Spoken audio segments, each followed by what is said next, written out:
terjadi KDRT.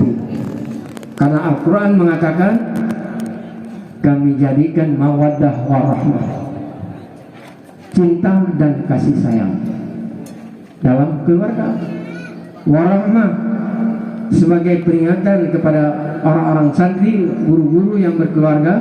Warahmah itu diataf dengan waw, diataf dengan waw, tidak boleh berpisah, sedikit pun tidak boleh berpisah. Mawaddah dengan rahmah, dengan bahasa yang lain disebut dengan mutlak jama'. Kemudian kemudian, mutlak jama'.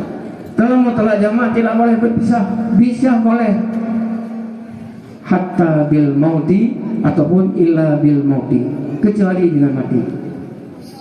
Apabila terjadi KDRT, kekerasan dalam rumah tangga, tidak boleh berhadapan dengan hakim syar'i, hakim negeri. Ini kan suatu pelanggaran. Tetapi kita di pesantren punya hakim sendiri, punya mahkamah syariah tersendiri. Dengan tegas saya sampaikan, hakim syar'i dalam membidangi persoalan KDRT dan sebagainya adalah Abi, tidak boleh orang lain. Abi sudah pergi ke Malaysia, tunggu kapan pulang. Pergi jam umrah, kapan pulang. Pergi dan sebagainya. Akhirnya selama 20 tahun lebih tidak ada yang melapor, sehingga